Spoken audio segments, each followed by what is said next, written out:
Bom, agora que a gente falou de funções, é bastante pertinente falar de módulos, né? Que a gente já vem utilizando aí, mas vamos formalizar.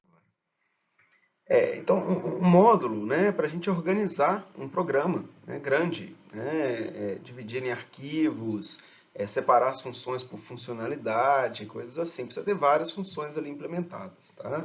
O módulo de entrada e saída a gente já vem utilizando, né, um include ali, né? Gerenciamento de memória, né, várias coisas, para operações matemáticas. Eu tinha, assim, as coisas do meu doutorado, por exemplo, eu tinha alguns modos, algumas bibliotecas implementadas que chamavam de útil, que vira e mexe eu utilizava para fazer para fazer alguns cálculos que quase sempre que você vai apresentar um artigo, que você vai preparar e apresentar os dados, você precisa daquelas funções. Então eu tinha uma função útil que eu utilizava em quase todo o projeto. Alguns exemplos aqui de módulos em C, né?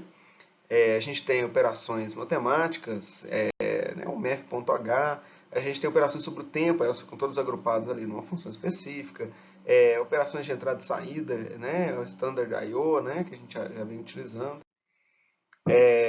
Então, módulos podem ser empacotados em bibliotecas para que possam ser usados por outros programas. Nós vamos aprender aqui como que você faz o seu próprio módulo, né? Como que você vai criar, você pode criar suas funções, colocar no arquivo .h, incluir o seu próprio .h. Essa é a ideia. Bom, aqui está um exemplo, né? A gente já sabe então que a gente carrega módulo com comando include, né? E alguns módulos bastante utilizados, a gente lá no início do curso fala, por enquanto, gente, só saiba que você está incluindo as bibliotecas úteis aí de entrada e saída. Quando usar, quiser usar algumas bibliotecas do MEF.h, né, você tem que incluir. Agora a gente vai fazer o próprio módulo. Como é que você faz isso, né? É, Você pode incluir, né? A diferença é que, ao invés, quando eles estão lá, né, as funções, seu arquivo está lá na biblioteca do sistema, aí você pode utilizar essas duas diretivas aqui, né, o menor e o maior. Quando ele está no seu diretório padrão ali, você pode colocar entre aspas. Isso aqui é um path, tá? É um caminho, né, onde está o arquivo. Né? Então, ali, a partir do seu código ali, do diretório onde está o seu programa, ou se você tiver guardado ele num subdiretório, vamos supor, chamado útil, você tem que escrever aqui útil barra, né? Então é um caminho aqui, tá? Principalmente se você colocar ele junto do seu ponto C, basta colocar dessa maneira aqui que vai funcionar entre aspas, tá bom? O que você vai colocar lá dentro desse módulo, né? Cabeçalho de funções, né? Você vai ter que criar um arquivo .h primeiro de tudo e vai ter que colocar cabeçalho das funções dentro desse .h, tá?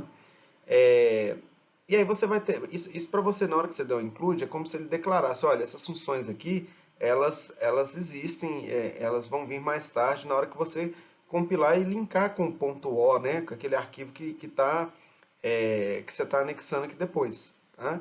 Então o programa simplesmente segue e sabe que depois vai ter o código delas e ele vai ser acessível ali na hora que juntar o programa como um todo, tá? E você vai ter que ter um ponto C com o código das funções, além do ponto H. Você inclui o ponto H, que tem os cabeçalhos das funções, mas tem que ter o ponto C.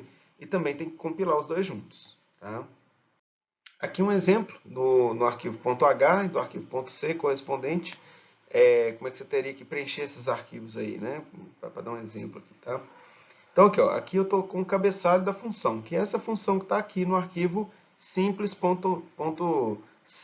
tá? Aqui o simples.c. Aqui, ó, aqui está a função double média, tem dois parâmetros, e aqui ele faz return a mais b dividido por 2, faz a média dos dois, tá? Aqui eu simplesmente ponho o mesmo cabeçalho da função e boto um ponto e vírgula. Mesma coisa aqui é uma diferença, né? Tá aqui o código, return, e aqui não. Aqui não tem chave, eu só ponho ponto e vírgula, que é o cabeçalho da função, tá? No arquivo simples.c, como a gente incluir o próprio simples.h para colocar, praticamente o que ele vai fazer é colocar os cabeçalhos das próprias funções aqui, e com isso você tem o seu código do simples.c e do simples.h, você pode compilar agora o seu programa utilizando esse código, tá? Você pode utilizar ele como uma biblioteca. Muitas funções, então, são dessa forma, né, na linguagem C, né, stdio, mf.h, tem várias bibliotecas assim já prontas, né, que estão comuns. que te facilitam bastante. Então não precisa implementar tudo, muita coisa está pronta para você utilizar. Tá? Vou deixar aqui um link para um manual, né, para um guia, né, de C que tem várias funções lá que serve para você consultar. Tá bom?